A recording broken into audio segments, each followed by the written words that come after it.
하나님은 영이시니 예배하는 자가 신령과 진정으로 예배할지니라. 아멘.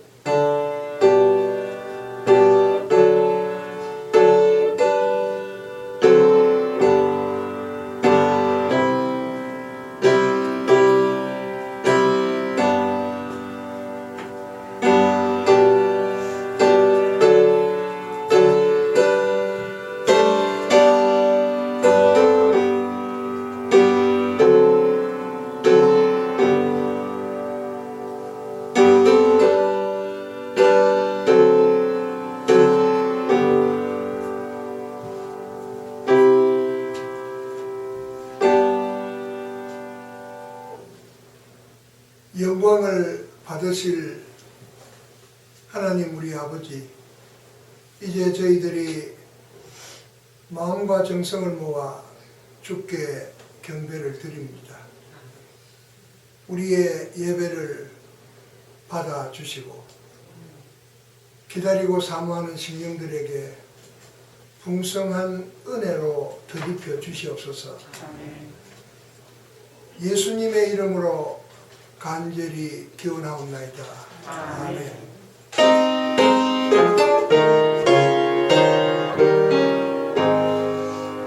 만국의 근원 하나님, 온 백성 찬송 드리고 저 천사여 찬송하세.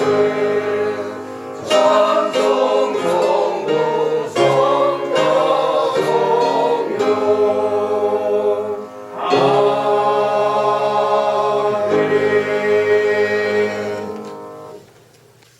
여호와여, 의의 호소를 들으소서. 나의 부르짖음에 주의하소서. 거짓되지 아니한 입술에서 나오는 나의 기도에 귀를 기울이소서. 주께서 나를 판단하시며 주의 눈으로 공평함을 살피소서. 주께서 내 마음을 시험하시고 밤에 내게 오시어서 나를 감찰하셨으나 흠을 찾지 못하셨사오니 내가 결심하고 입으로 범죄하지 아니하리이다.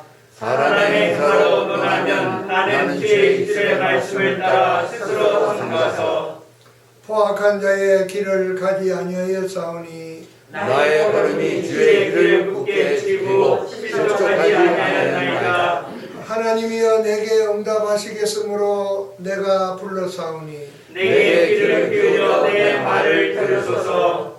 주께 피하는 자들을 그 일어나 치는 자들에게서 오른손으로 구원하시는 주여, 주의 귀한 사랑을 나타내소서. 아멘. 아멘. 전능하사 선지를 받으신 하나님 아버지를 내가 믿사오며 그의 아들 우리 주 예수 그리스도를 믿사오니 이는 성령으로 잉태하사 동정녀 마리아에게 나시고 본디오 빌라도에게 고난을 받으사 십자가에 못 박혀 죽으시고 장사한 지 사흘 만에 죽은 자 가운데서 다시 살아나시며 하늘에 오르사 전능하신 하나님 우편에 앉아 계시다가 저리로서 사는 자와 죽은 자를 심판하러 오시리라. 성령을 믿사오며 거룩한 공회와 성도가 서로 교통하는 것과 죄를 사하여 주시는 것과 몸이 다시 사는 것과 영원히 사는 것을 믿사옵나이다. 아멘. 사랑의 하나님, 은혜를 감사를 드립니다. 어지럽고 혼돈한 또 위험한 세상 가운데서 저희들을 지켜주시고 또 이 시간에 저희들의 건강을 허락하여 주셨어. 또 이 귀한 시간에 하나님 앞에 나오게 하심을 감사를 드립니다. 믿음이 아니고서는 있을 수 없는 이 자리에 저희들에게 귀한 믿음 주셔서 하나님을 바라보게 하심을 감사를 드립니다. 사도신경의 그 엄청난 내용들을 다 믿음으로 믿게 하시고 세상 사람들이 가질 수 없는 그 소망 가운데 이 자리에 나왔사오니 하나님께서 주의 종을 통해서 하시는 말씀이 사람의 말로 받는 것이 아니라 하나님의 말씀으로 받아 하나님의 의를 가운데 들어가는 귀한 시간이 될 수 있도록 주님 인도하여 주시옵소서. 하나님의 세상은 점점 더 박해하고 주의 날은 가까워옴을 저희들이 봅니다. 특별히 이 시간에 우크라이나 사태를 위해서 기도합니다. 하나님께서 불쌍히 여겨주시기를 원합니다. 우리들이 할 수 있는 것은 없사오나 그러나 하나님께서 또 이 모든 상황 가운데서 하나님의 뜻이 이루어져 하나님의 평강이 이루어지는 시간들이 되어질 수 있도록 인도해 주시고 또 고통을 당한 사람들에게 함께해 주셔서 그들을 위로하시고 붙잡아 주시기를 원하고 기도합니다. 또 한국에는 새로운 지도자를 세우셨사오니 세우시는 이도 하나님이요 무너뜨리는 이도 하나님이시오니 하나님께서 하시고자 하는 일들이 또 일어나서 마지막 때 한국이 하나님 앞에 귀히 쓰임을 받는 자리에 나올 수 있는 그런 시간들이 되어줄 수 있도록 인도하여 주시옵소서. 또 우리에게 삶의 지경을 옮겨주신 이 미국에도 함께하여 주셔서 저 미국을 통해서 하나님께서 하시는 일들이 많고 또 앞으로도 많이 있을진데 특별히 마지막 때 미국이 감당해야 될 그 일들을 선도적으로 잘 감당할 수 있는 이제까지 선하게 하나님께서 사용하시고 인도하셨사오니 앞으로도 그러할 것을 기대하면서 모든 위정자들 또 대통령을 위시한 모든 사람들이 그 하나님 뜻 가운데서 세계에 선한 영향을 미치는 귀한 나라가 될 수 있도록 인도하여 주시옵소서.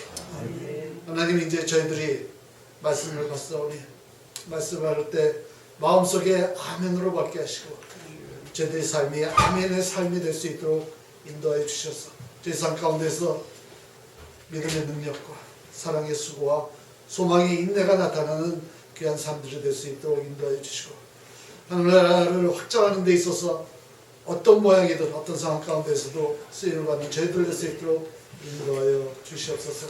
감사드리는 예수 그리스도의 이름으로 기도하였습니다. 아멘.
감사합니다, 주님. 저희들이 오늘까지 살아갈 수 있도록 그것도 하나님을 섬기며 살아갈 수 있도록 인도하심을 감사합니다. 귀한 예물 준비해서 하나님께 드렸습니다. 드리는 예물을 하나님께서 받아 주셔서 감사합니다. 저희의 손길이 복되게 하시고 저희들이 머무는 곳마다 하나님의 영광이 드러나며 저희들의 손길이 닿는 곳마다 하나님의 사랑이 돋보이게 하옵소서. 가정의 평안과 기쁨, 자녀들에게 형통한 길 열어 주옵소서. 예수님의 이름으로 축복하며 기도하옵나이다. 아멘. 하나님 말씀은 창세기 22장 1절에서 4절까지 봉독하겠습니다. 그 일 후에 하나님이 아브라함을 시험하시려고 그를 부르시되 아브라함아 하시니 그가 이르되 내가 여기 있나이다. 여호와께서 이르시되 내 아들아 내 사랑하는 독자 이삭을 데리고 모리아 땅으로 가서 내가 네게 일러준 한 산 거기서 그를 번제로 드리라. 아브라함이 아침에 일찍이 일어나 나귀의 안장을 지우고 두 종과 그의 아들 이삭을 데리고 번제에 쓸 나무를 쪼개어 가지고 떠나 하나님이 자기에게 일러주신 곳으로 가더니 제3일에 아브라함이 눈을 들어 그곳을 멀리 바라본지라. 아멘. 여러분들, 예수님께서 이 땅에서 계시다가 이제 승천하실 때 우리에게 당부하신 말씀이 있습니다. 혹시 기억나시나요? 마태복음 28장 마지막 절 20절에 보면 이렇게 말씀하셨습니다. 내가 너희에게 분부한 모든 것을 가르쳐 지키게 하라. 예수님께서 이 땅에서 남기신 마지막 유언의 말씀이에요. 그러면 여러분, 예수님께서 말씀하신 모든 말씀을 가르쳐 지키게 하라, 이 말씀의 의미가 무엇이겠습니까? 혹시 예수님께서 우리에게 마지막으로 남긴 모든 말씀을 지키라고 이야기하셨을 때 어떤 말씀을 지키라고 이야기할 수 있다고 이야기할 수 있습니까? 여러분들이 머릿속에 불현듯 떠오르는 말씀이 혹시 계시나요? 예수님은 3년의 공생애 동안에 주옥 같은 말씀들을 우리에게 들려주셨어요. 그 가운데 모든 말씀이라고 말씀하고 있는데 너무 많은 주옥 같은 말씀이 기록되어 있기 때문에 어떤 말씀이 우리 머릿속에 떠올라서 그것을 지켜야 될지 잘 모를 때가 있습니다. 그러면 이 말씀을 바탕으로 이것을 신약적인 배경을 두고 만약에 구약적인 배경으로 끌고 와서 오늘 아브라함에게 이렇게 이야기할 때 만약에 하나님께서 너에게, 너의 자녀나 너의 가족에게 내가 분부한 모든 말씀 가운데 이것을 지키게 하라라고 했을 때 어떤 말씀을 지키라고 만약에 이야기했을까요? 개인적으로도 마찬가지입니다. 여러분의 가정이나 혹은 여러분들에게 예수님께서 만약 내가 가르친 모든 말씀을 지키게 하라고 했을 때 여러분들은 어떤 것을 지켜야 될지 불현듯 떠오르는 게 있습니까? 오늘 본문의 배경으로 와서 보게 된다면 예수님께서 혹은 하나님께서 모든 말씀을 지키게 하라라고 할 때 순종의 말씀을 만약 이야기하지 않았을까 이렇게 이야기할 수 있어요. 왜 그렇습니까? 오늘 본문의 배경이 그렇지 않습니까? 우리가 잘 아는 본문의 배경이에요. 어떤 본문의 배경입니까? 아브라함이 이삭 독자인 그런 이삭을 하나님께 바치는 그 사건입니다. 그렇기 때문에 우리는 이 말씀을 좀 이 말씀은 순종에 관한 이야기구나. 그러니까 하나님께서 만약 우리에게 당부한 말씀 가운데 한 가지를 뽑는다면 하나님이 독자 이삭을 바치듯 하나님께 순종하라. 이렇게 생각하거나 그렇게 우리는 지켜야 되는구나. 그렇게 이야기할 수 있습니다. 이것은 순종의 의미로 본다면 맞아요. 그러나 저는 오늘 이 순종의 의미로 이 말씀을 해석하기보다는 다른 의미로 말씀을 해석하길 바란다는 겁니다. 다른 말로 말씀드리면 순종의 의미로 순종만을 강조하다 보면 하나님께서 진정으로 우리에게 가르치는 가르침의 관점에서 볼 수 없다는 겁니다. 1절 말씀을 같이 봅니다. 같이 보겠습니다. 시작. 그 이후에 하나님이 아브라함을 시험하시려고 그를 부르시되 아브라함아 하시니 그가 이르되 내가 여기 있나이다. 여러분, 하나님께서 아브라함을 부르신 이유가 뭐라고 기록하고 있습니까? 성경 말씀이 보니까 하나님이 아브라함을 불렀다. 왜요? 이유가 뭡니까? 시험하시려고. 하나님께서 분명히 아브라함에게 시험코자 불렀다고 기록하고 있어요. 근데 여러분, 하나님은 우리 인간들을 시험하시는 하나님인가? 이런 의문을 던져본다면 여러분의 대답은 yes or no입니까? 어떤 것이 맞죠? 구약의 아브라함에게는 시험코자 하나님이 부르셨다고 기록해 있지만 신약의 배경 야고보서에 보면 야고보서 1장 13절 말씀입니다. 사람이 시험을 받을 때에 내가 하나님께 시험을 받는다 하지 말지니 하나님은 악에게 시험을 받지도 아니하시고 친히 아무도 시험하지 아니하신다라고 말씀하고 있다는 것이죠. 구약에서는 분명히 시험하고자 아브라함을 불렀다고 기록해 있는데 신약의 배경을 보면 야고보서는 하나님은 아무도 시험하지 않는다라고 말씀하고 있습니다. 그럼 어느 때는 시험하고 어느 때는 시험하지 않는다 이렇게 이야기할 수 있나요? 하나님이 창조자이기 때문에 하나님 마음 아닙니까? 시험코자 하면 시험하는 거고 그렇지 않으면 그렇지 않을 수도 있지 않습니까? 라고 반문해 볼 수도 있습니다.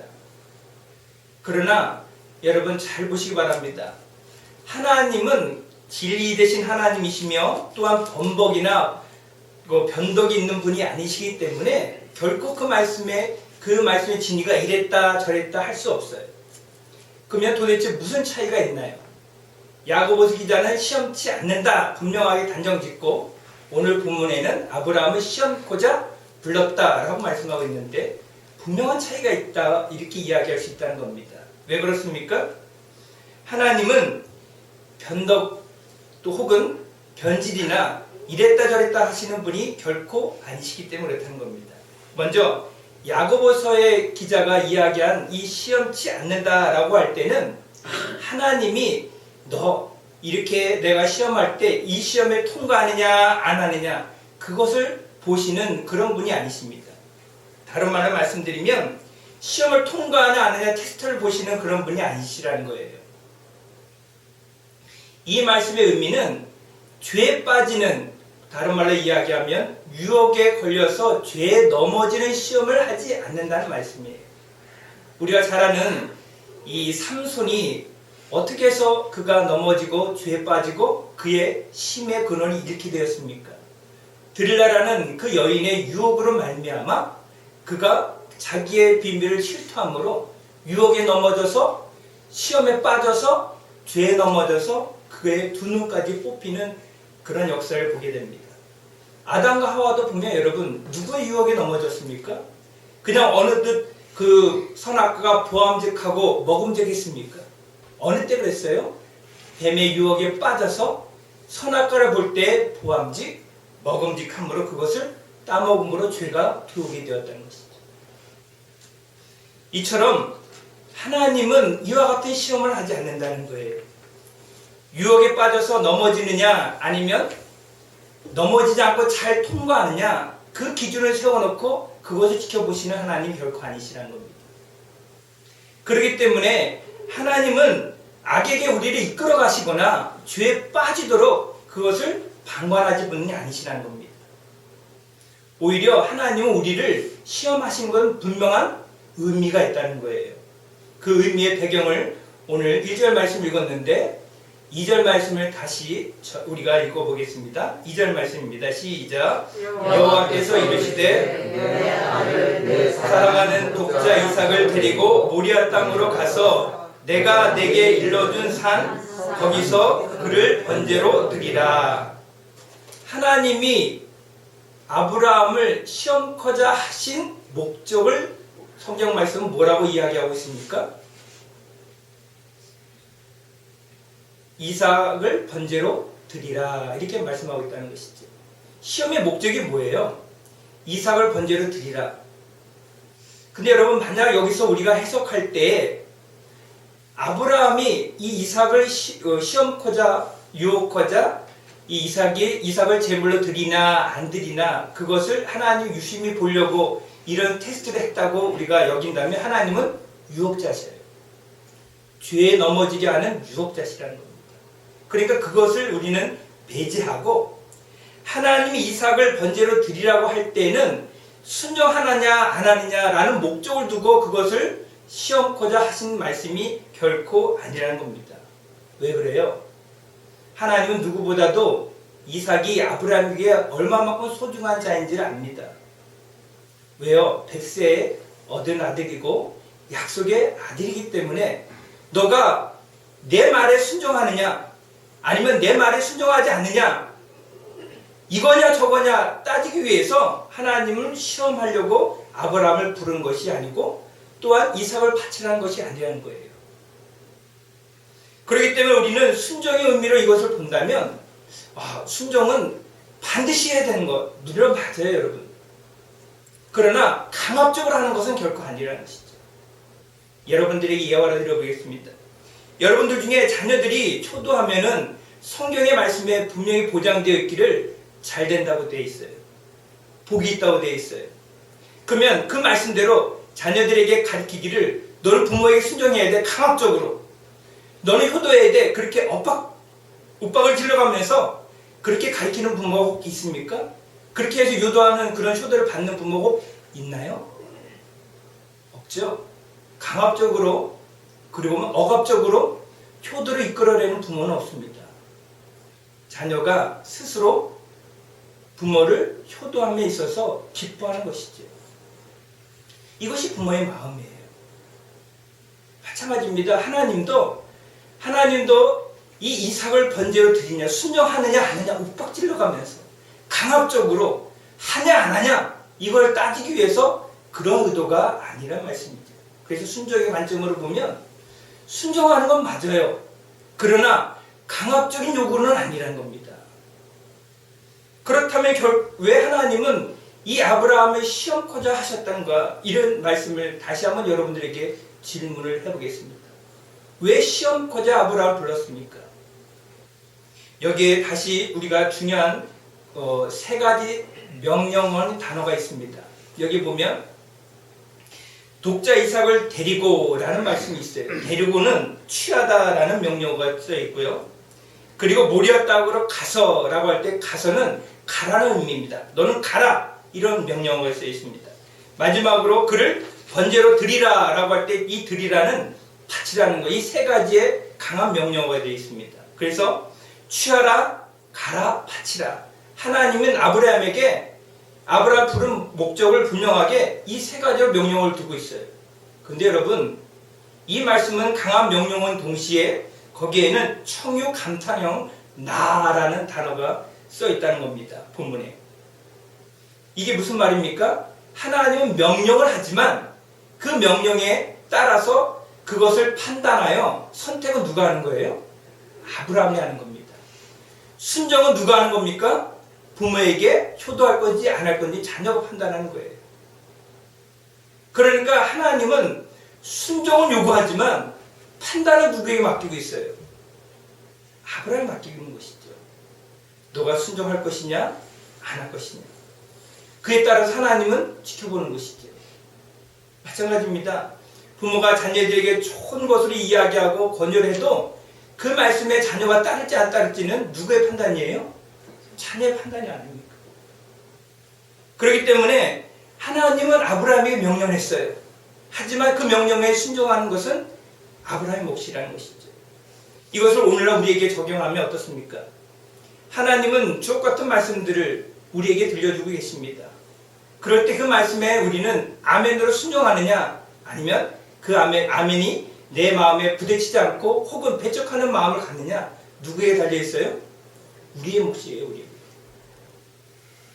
그렇기 때문에 여러분 하나님은 자발적인 순종을 원하십니다. 그것을 기뻐하셔요.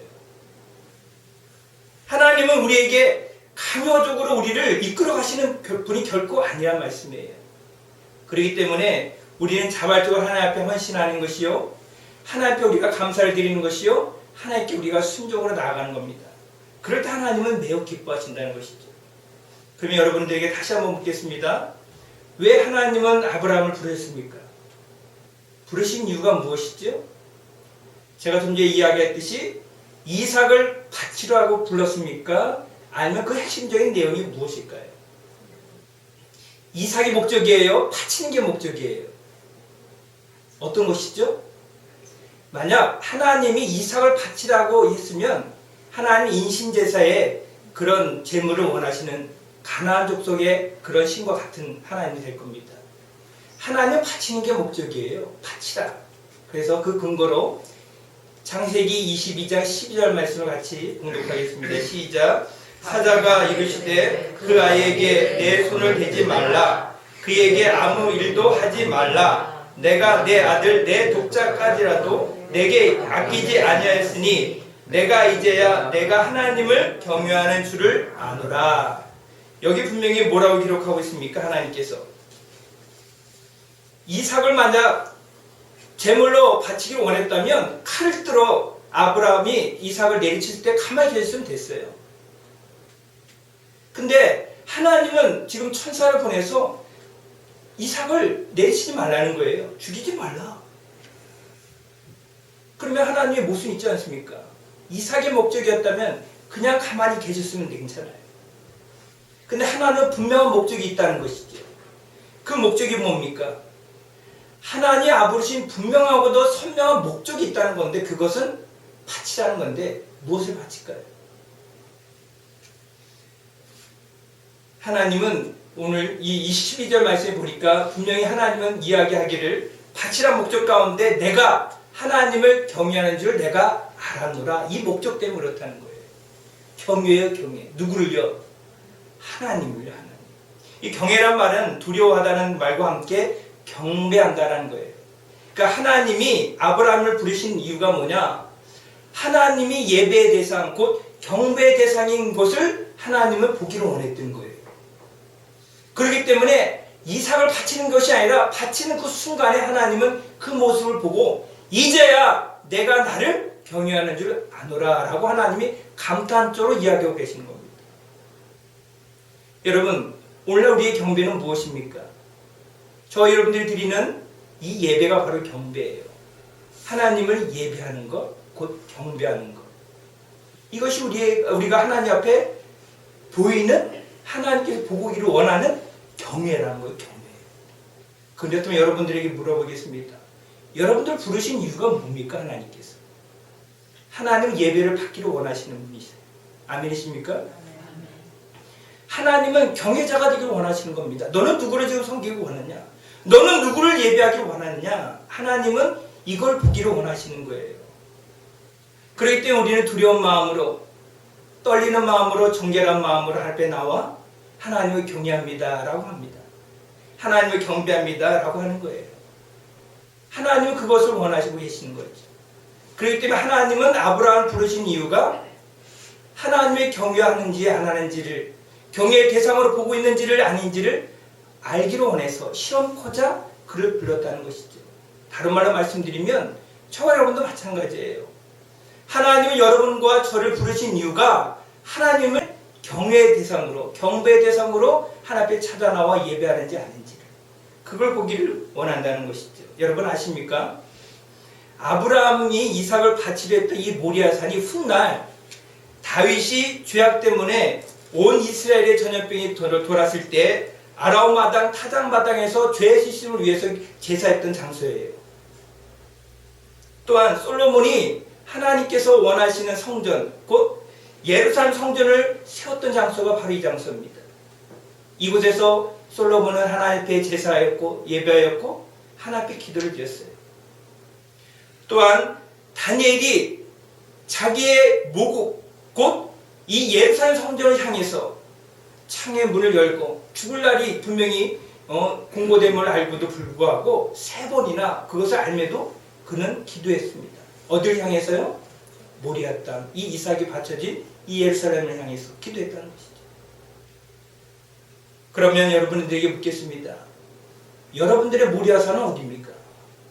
다른 말로 얘기해드리면 여러분들이 죄 씻음 받고 하나님을 경배하며 하나님 앞에 예배로 나오는 그 장소가 어디냐고요? 혹은 여러분 가운데 이런 모리아 예배의 장소가 계십니까?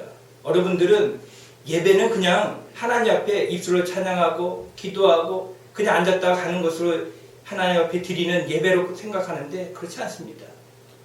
만약 오늘날 우리에게 본문에 주어진다면 하나님이 이 경외하는 마음을 보시고 아무개야, 아무개 집사야, 장로야, 권사야, 내가 이제 나를 경외하는 줄 알았노라 감탄할 수 있는 그런 장소가 바로 모리아 땅이라는 것이죠. 그러므로 우리는 예배를 드릴 때 하나님 앞에 이 경외의 마음으로 나와 예배를 드려야 돼요. 그러면 하나님께서 우리의 마음을 보시고 우리 예배를 보시고 하나님은 감탄하신다는 것이죠. 저는 저와 여러분이 이와 같은 경외자들이 되기를 바랍니다. 그럴 때 하나님은 기뻐하시겠죠. 또한 아브라함은 이 이삭만 바치려던 것이 아니라 시험까지 하실 때 아브라함에 나타난 큰 모습을 보시기 바랍니다.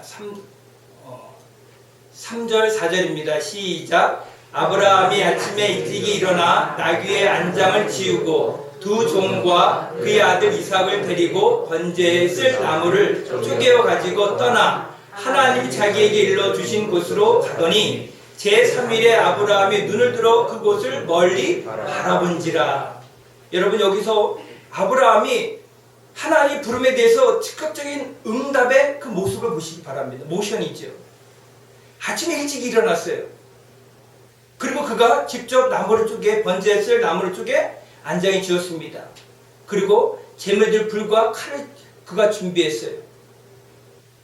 그리고 그 하나님께서 목표하신, 말씀하신 그 장소 모리아 땅을 갔습니다. 이게 누가 한 거예요? 아브라함이 한 거죠. 근데 성경은 왜 이것을 자세하게 기록하고 있습니까? 이 문장도 확 빨리 괜찮아요. 그래야 문맥이 이어집니다. 그래도.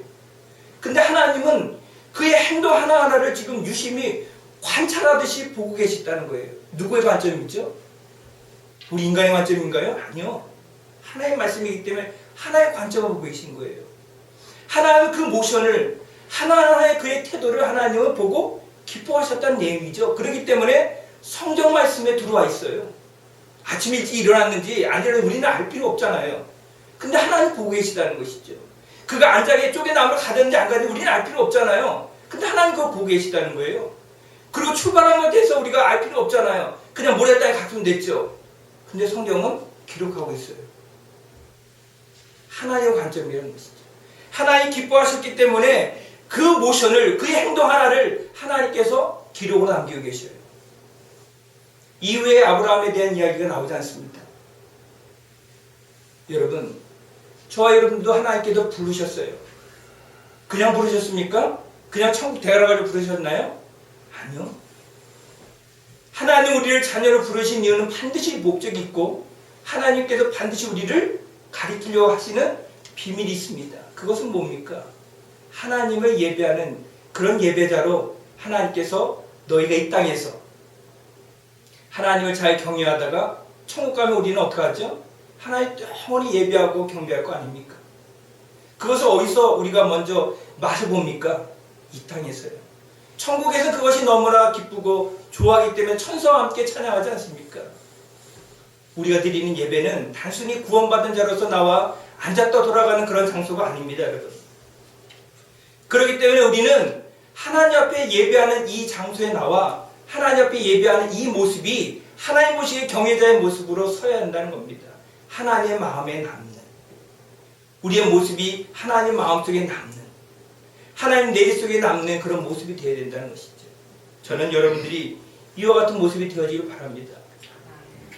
그리고 또한 아브라함은 바라본지라고 기록되어 있어요. 이 바라본지라가 두 번이나 기록되어 있는데 왜 성경은 바라보다는 말을 기록할까요? 성경은 바라보다는 것은 집중할 때 기록하고 있습니다. 그러니까 우리가 목표를 향해서 바라본다, 천성을 향해 바라본다 라고 할 때는 뭐죠? 무슨 의미죠? 나아간다는 것이죠. 목표를 향해 나아간다. 그러니까 모리아 땅이 아브라함의 목표였어요. 그러니까 예배의 장소가 아브라함에게 목표였다는 거예요.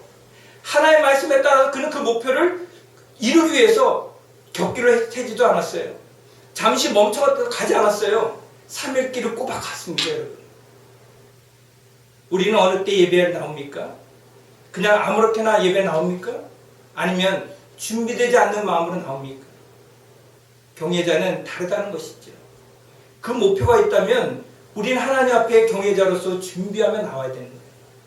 그리고 그 목표에 도달했을 때는 하나님 앞에 드리라는 것이죠. 여러분, 우리가 하나님 앞에 드리는 예배 가운데는 수동적인 예배가 있고 능동적으로 드리는 예배가 있습니다. 수동적인 예배는 앉아서 듣기만 하는 이 설교와 같은 것이 대표적인 예입니다. 하나님의 말씀에 집중하여 드리라는 거예요. 하나님의 음성을 듣기 원하십니까, 여러분? 예, 말씀에 집중하세요. 말씀에 아멘 해보세요. 그럼 하나님이 여러분 마음속에 그 말씀에 여러분의 마음을 울리고 그 뇌리에 여러분 마음 가운데 남길 수 있는 말씀으로 기록되게 하신다는 겁니다. 능동적인 예배의 드림이 있습니다. 이것은 우리의 입술의 찬양과 기도와 그 다음에 성시봉독과 이와 같은 거예요. 또 하나는 하나님 앞에 우리가 드리는 물질입니다. 이건 예배의 능동적인 거예요. 우리가 해도 되고 안 해도 됐는데 소극적으로 해도 되고 안 해도 되는데 이왕이면 적극적으로 하라는 것이죠. 아브라함처럼 적극적으로 하라는 겁니다. 하나님 내 예배 받아주십시오. 적극적으로 하라는 거예요. 그래서 능동적으로 드리는 예배와 수동적으로 드리는 예배 가운데는 다 우리에게 요소가 포함되어 있다는 거예요. 하나님이 그것을 통해서 우리를 기뻐하심으로 받으신다는 것이죠.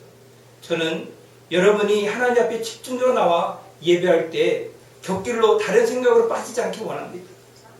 하나님 내 예배 받아주옵소서, 하나님 우리의 기도를 받아주옵소서 라고 할 때 우리의 정성 있는 마음이 아브라함처럼 드려지는 이 모습 가운데 하나님 기뻐하지 않겠습니까?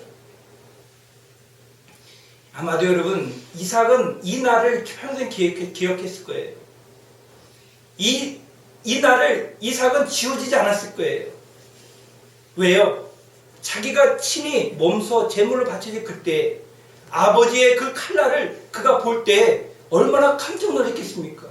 평생 잊혀지지 않는 그런 하나의 시험이 그의 마음 가운데 확신을 마음에 내리박혀서 그는 예배자가 어떤 건지를 아마 깨달았을 거예요. 저와 여러분이 하나님 앞에 우리가 하나님 앞에 모든 말씀 가운데 가장 기억에 남아야 될 거 한 가지가 뭐냐라고 할 때 이삭처럼 하나님 앞에 경외하는 자가 어떤 것인지, 몸소 체험한 것처럼 하나님 앞에 경외하는 자가 어떤 것인지, 하나님 우리가 이 경외자로서 설 수 있게 하여 주옵소서라고 할 수 있는 이삭과 같은 그런 모습을 우리가 갖기를 바랍니다. 아브라함은 이것을 이삭에게 가르쳤고 이삭은 그것을 평생 지우지 않게 그 마음 가운데 간직하면서 누구에게 가르쳤을까요? 자손들에게 가르쳤겠죠. 그래서 그 자손이 또 누구에게 가르쳐줍니까? 오늘날 저와 여러분들에게도 들리지 않습니까? 여러분 하나님 앞에 이 하나님께서 시험하신다는 이 가르침은 순종의 가르침의 관점보다는 가르침의 관점을 통해서 우리가 보기 바랍니다. 이 가르침의 관점을 통해서 저와 여러분은 예배대로 살길 바랍니다. 그리고 나만 그런 것이 아니라 우리들의 후대에게도 여러분의 자손들에게도 하나님을 경외해야 돼. 하나님만 예배해야 돼. 우리의 경외자는 하나님 것을 가리키기 바랍니다. 이 믿음의 계대에 흘러 넘쳐서 여러분과 저는 믿음의 계대를 이어가는 귀한 믿음의 가정들이 되어지길 간절히 축원드립니다. 기도합니다. 참 좋으신 하나님 아버지 감사합니다. 오늘 말씀과 같이 하나님 우리는 하나님 앞에 예배드리기 원합니다. 하나님 앞에 우리가 드릴 수 있는 것은 세상의 그 무엇과도 비교할 수 없는 우리의 마음이요 우리의 정성이요 우리의 가침을 기억하기 원합니다. 주님 이 믿음으로 주님 우리가 하나님 앞에 더욱더 가까이 가게 하여 주시고 아브라함같이 경외자를 쓸 때 하나님 우리만 그런 것이 아니라 우리 후대에게도 이것을 가르쳐 지킬 수 있는 그런 우리 모두가 될 수 있도록 주님 축복하여 주옵소서. 예수님의 이름으로 기도드리옵나이다. 아멘.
우리 소원 주 안에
예수 그리스도의 은혜와 하나님 우리 아버지의 높고 위대하신 사랑하심과 성령님의 교통하심과 인도하심이 오늘도 주님 앞에 나와 예배하며 말씀 듣고 결단하는 사랑하는 주의 백성들 머리 위에 저희들의 가정 위에 영원토록 함께 있을지어다.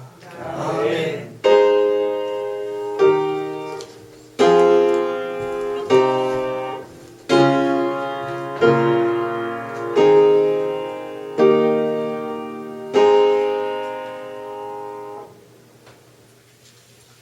예배 마쳤습니다. 한 주간도 하나님과 행복한 동행하시면서 결혼하시기 바랍니다. 아멘.